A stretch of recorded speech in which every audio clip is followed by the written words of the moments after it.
Assalamualaikum warahmatullahi wabarakatuh. Perkenalkan, nama saya Sumra Senianti. Saya dari Prodi PGSD 4. Di sini saya akan memenuhi tugas ujian tengah semester. Dosen pengampu Dr. Afrodin SPDI MPDI, mata kuliah model dan metode pembelajaran. Pertama, pengertian dan perbedaan model dan metode pembelajaran menurut ahli. Pengertiannya, model.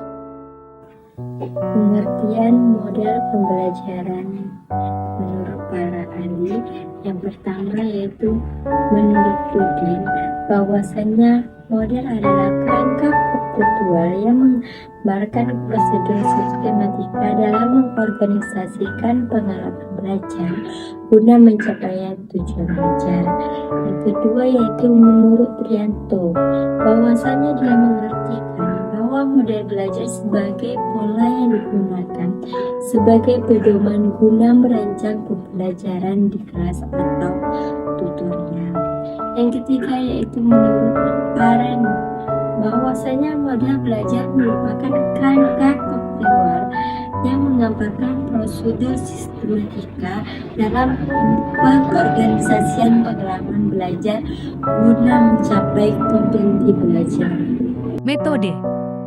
Menurut para ahli, yang pertama menurut Robert Bislow, yang dimaksud metode adalah teknik-teknik yang digenerasikan dengan baik agar dapat diterima atau dapat diterapkan secara sama dalam sebuah praktek atau bidang disiplin praktek.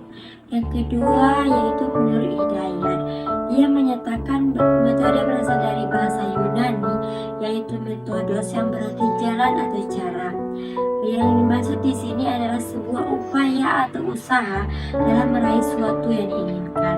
Yang ketiga yaitu menurut Max Siporin, yang dimaksud metode adalah sebuah orientasi aktivitas yang mengarah pada tujuan-tujuan dan tugas-tugas yang nyata. Yang keempat yaitu menurut Rahyubi. Yang keempat yaitu menurut Heri Rahyubi, yang mengartikan metode adalah suatu model atau cara yang dapat dilakukan dengan menggelar aktivitas belajar mengajar agar berjalan dengan baik. Yang keempat yaitu menurut Hamid Darmadi, dia berpendapat bahwa metode adalah cara atau jalan yang harus dilalui untuk mencapai suatu tujuan. Yang kelima yaitu menurut Sri Anita dan Yeti Supriyati, metode adalah suatu cara yang teratur atau yang telah dipikirkan secara mendalam untuk digunakan dalam mencapai suatu. Perbedaannya. Perbedaan model dan metode pembelajaran. Metode pembelajaran adalah cara kita mengajar, sedangkan model pembelajaran adalah rangkaian semua unsur dari pendekatan, strategi, metode, teknik, dan taktik pembelajaran. Apa yang Anda ketahui tentang sistem sosial dan peran guru dalam model pembelajaran?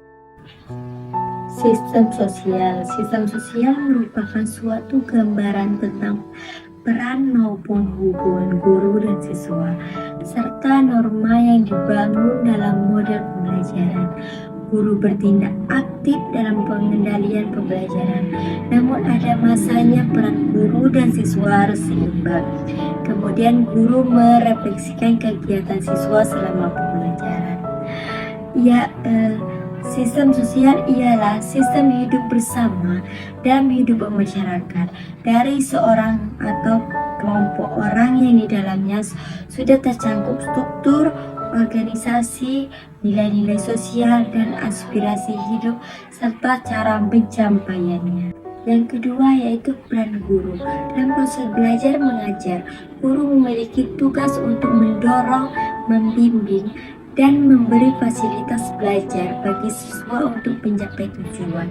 Guru memiliki tanggung jawab dalam pembelajaran, dari mulai merencanakan, melaksanakan pembelajaran, hingga melakukan evaluasi pembelajaran yang telah dilakukan. Guru merupakan model bagi peserta didik harapan lebih jauh. Setiap peserta didik mengharapkan guru mereka menjadi teladan bagi mereka. Seorang guru sebaiknya selalu berpikir tentang perilakunya, karena segala hal yang dilakukannya menjadi sorotan bagi orang-orang yang ada di sekelilingnya. Jelaskan model pembelajaran kontekstual dan DAT. Pertama, pengertian. Kedua, sintaks modal. Ketiga, sistem pendukung. Keempat, dampak pembelajaran. Pengertian kontekstual. Pengertian model pembelajaran konseptual adalah konsep belajar yang membantu guru mengaitkan antara materi yang diajarkan dengan situasi dunia nyata siswa dan mendorong siswa membuat hubungan antara pengetahuan yang dimilikinya dengan penerapan dalam kehidupan sehari-hari. Sintaks modal. Sintaks pembelajaran konseptual yaitu ada 7. Yang pertama, konstruktivisme, yang mana pada tahap ini guru akan menyampaikan mengenai kompetisi dan tujuan, bimbingan dan motivasi kepada para peserta didik. Yang kedua yaitu menemukan atau inquiry. Tahap ini terdiri dari pengidentifikasian, analisis, observasi, serta hipotesis yang akan dilakukan oleh peserta didik. Guru akan membimbing peserta didik dalam melakukan tahap ini dan membuat mereka berpikir secara kritis. Yang ketiga yaitu bertanya. Ini akan jadi tahap untuk menanamkan karakter ingin tahu pada peserta didik. Dengan bertanya, mereka bertanya karena telah berpikir dengan kritis. Yang keempat yaitu kelompok belajar. Pada tahap ini, guru akan membuat peserta didik belajar dengan membentuk kelompok atau grup belajar. Peserta didik akan diminta untuk bekerja sama, melaksanakan berbagai aktivitas dan penelitian dalam kelompok belajar tersebut. Yang keenam yaitu modeling. Pada tahap ini, guru akan membuat peserta didik membuat pengertian secara mandiri dari kegiatan sebelumnya yang telah mereka lakukan. Selain itu, peserta didik juga akan membuat tesis sistematis, konstruksi teori dan pemahaman dari pengalaman yang sudah mereka pahami. Dari sini mereka membangun pemahaman sendiri dan mengonstruksi konsep atau aturan yang ada. Yang keenam yaitu refleksi, yaitu guru akan meminta peserta didik untuk merefleksi kegiatannya yang telah mereka lakukan selama ini. Peserta didik akan diminta oleh guru untuk mengulas dan merangkum materi. Yang ketujuh yaitu penilaian rotatif. Sistem pendukung dan dampak pembelajaran. Sistem pendukung dari model ini yang pertama direct intuition, yang kedua problem based learning, dan yang ketiga cooperative learning. Dampak pembelajaran dari model ini yang pertama, siswa dapat berpikir kritis. Yang kedua, siswa dapat mengaitkan pembelajaran dengan penerapan aktivitas sehari-hari. Pengertian DAT. Model pembelajaran DAT yaitu pengertiannya merupakan model pembelajaran yang mampu meningkatkan aktivitas dari siswa dan hasil belajar siswa, dapat menganalisis materi yang menggunakan logika dan hasil. Sintaks modal DAT. Sintaks dari model pembelajaran DAT yang pertama komunikasi informasi, yang kedua membimbing yaitu memusatkan perhatian peserta didik pada tujuan topik tertentu, meluruskan alur peserta didik dan menciptakan situasi debat yang kondusif dan memberikan stimulus.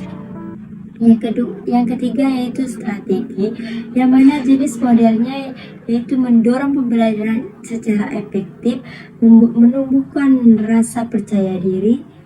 Yang keempat yaitu implementasi. Implementasi yaitu komponen model DAT pada aktivitas di kelas. Yang kelima yaitu monitoring, yaitu mengamati perubahan perilaku belajar bagi siswa, membimbing dan menjadi teman belajar. memotivasi, mengamati bakat, dan minat bersiswa. Yang keenam yaitu evaluasi formatif, yaitu pemahaman atau keberanian, kelancaran berbicara, dan kerjasama tim. Yang ketujuh, revisi. Revisi yaitu meringkas data yang ditemukan pada evaluasi formatif, yaitu mengetahui letak masalah dan solusinya, menerima atau masukan dari siswa. Yang kedelapan yaitu evaluasi, yaitu mengevaluasi model DAT yang sudah diperbaiki untuk mengetahui apakah model layak digunakan. Sistem pendukung dari DAT yaitu guru perlu menyiapkan sarana, bahan, dan alat pembelajaran untuk mendukung model pembelajaran. Sarana tersebut berupa buku, LKPD, serta media pembelajaran. Dampak pembelajaran dari DAT yang pertama, adanya kerjasama antar kelompok. Yang kedua, siswa menjadi lebih aktif. Yang ketiga, adanya interaksi antara siswa dengan siswa dan siswa dengan guru. Inilah yang dapat saya sampaikan. Jika ada salah, saya mohon maaf. Sekian, terima kasih.